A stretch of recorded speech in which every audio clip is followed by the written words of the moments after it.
快乐不就这么简单吗？要说中国车企最会取名字吧，星途绝对算一个。比如这个凌云，名字那是相当的霸气啊。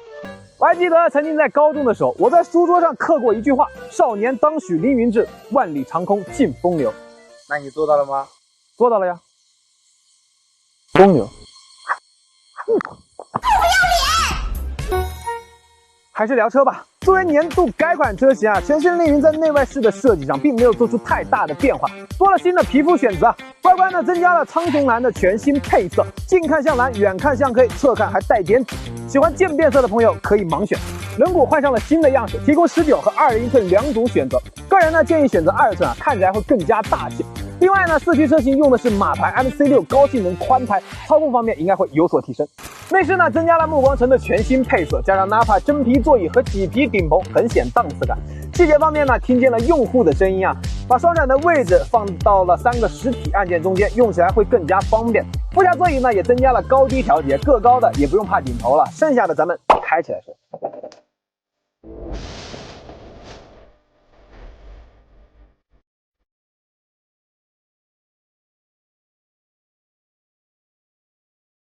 就拿动力来说啊，1.6T 和2.0T 两种。我们今天呢开的是顶配的版本，动力参数呢我就不说了。就论动力性能来说，这个 2.0T 的发动机不输豪华品牌。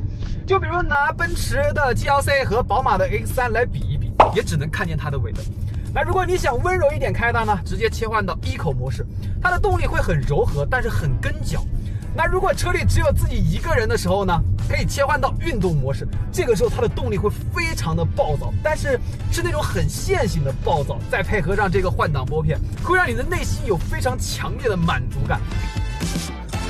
但是呢，在这种山路里，它给你的又是另外一种感觉，会让你觉得自己开的不是一台 SUV 车型。首先呢，方向盘指向非常的精准，我不说指哪打哪，那也是100发100中。这两个好像是一个意思，哎，不重要，这个不重要。重要的是呢，在这种山路里，它的底盘非常的整，侧倾做得非常的好，会给你足够强的自信，让你游刃有余的去驾驶它。给你们看一下，现在呢，我们时速是80，来过2个连续的弯道，好。就这种情况下，我们的摄像老师还能举着相机稳稳的拍摄，就足以证明它的操控性有多好了。而且呢，这台车的 NVH 做的也很 nice， 因为它的前挡风和它的车门玻璃用的都是双层的夹胶玻璃。重要的是呢，它的23个扬声器带 ANC 主动降噪功能，对于发动机的噪音以及胎噪和风噪都有很好的一个隔绝效果。这个时候呢，再放一首 DJ， 整个车厢里面只会有音乐的回响。如果我是 DJ， 你会爱我吗？开了一上午，终于到了重庆越野公园开造。OK， 我们准备出发了。切换一下模式，还有泥地、沙地和越野，我们就直接用越野模式。OK， 一档，走。它的这个越野模式动力很强，哇，方向盘也很轻。但是越野的话，其实我觉得方向盘其实是一种正确的调教，很好，走。哇，这4驱是真的很稳。OK， 小小的一个鹅卵石路。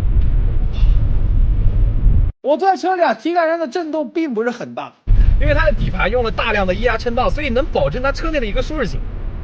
OK， 下一个，这就是一个泥泞路段，但是我觉得挑战难度依然不大，因为这台车呢是有4驱的，而且呢它用的还是博格华纳第4代电液4驱，所以过这种小的水坡，我觉得真的是轻而易举。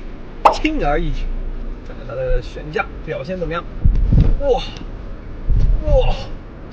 好刺激啊！可以，不错，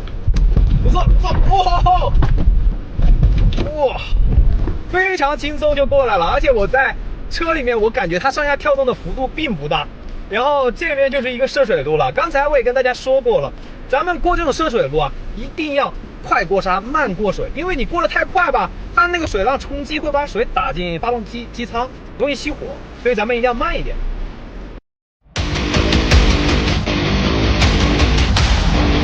现在呢，我们就是在一个类似于交叉轴的环节，大家可以看到，它的后轮跟它的那个前轮现在已经是悬空的状态了。那这个时候呢，主要就是考验车身的强度。我们看看它的后门能不能正常打开啊，然后再看看它的后备箱能不能正常打开，完全没问题。再看看能不能关上，正常关上，然后再把它的后门关上，没有任何问题。这就说明它的车身强度足够的强，全车85%的超高强度钢，所以安全性方面真的不用担心。这也是奇瑞一贯的调性。咱们接着往前走。好，这是一个陡坡路段，咱们给点油。OK， 来，刚才答应大家的，就这个坡20度左右的坡，我用经济模式冲，旱地拔冲啊！没有冲坡啊，是直接旱拔的。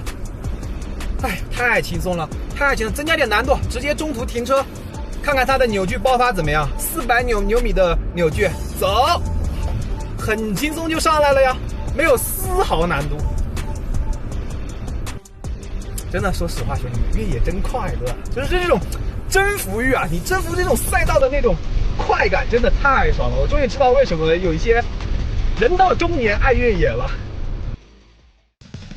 现在难度升级啊，这是一个450毫米的一个水坑，但是呢，刚才教练跟我讲，他已经蓄过水了，所以它的摄水深度达到了600毫米，什么概念？1米的深度啊！其实这个对于车辆的稳定性啊，以及它的四驱抓地力都是很大的一个考验。但是我觉得我们这台车应该能过得去，教练你觉得能不能过得去？咱们试试。行，走。哇，真的好深，真的，你们看到这个镜头真的会很夸张哇！整个车都竖起来了。好，开始下水了。没有，哇，真的，水都已经淹的，都快把整个车的一半都淹起来了。你们能懂那种感觉吗？就是你刚开始下水的时候，其实它已经有点失去抓地力了，但是呢，它的轮胎跟它的四驱系统硬是把它拉回来了，真的超级强，真的震撼到我了。这里呢就是我们最后一个越野项目嘛，也是最难的一个35度驼峰爬升。那这个项目呢，比刚才我们在越野赛道里面的坡度最起码多了10度左右啊，听起来可能不多啊，但它的难度起码多了1倍。OK， 我们冲！哇！冲上来了！啊！哇，这都能成功啊！教练怎么样？爽不爽？太不容易了，真的，一个纯 C SUV 冲这么高的坡，它还上来了，挑战成功。OK， 本期视频呢到这就结束了。今天我们做的越野内容，个人建议两驱车型不要轻易尝试啊，重则翻车，轻则拖车，安全放在第一位。但有一点我真的没有想到啊，这台全新凌云的表现可以这么出色，底盘、操控以及动力真的给到我太多惊喜了。而且这些地方并不是消费者容易看到的，所以我觉得这台凌云真的是一辆值得骄傲的国产 SUV。我可以给公司申请一下，我开着这台车去来个什么无人区穿越啥的，你们多去评论评论，让我们老板打钱，好吧？打钱，打钱！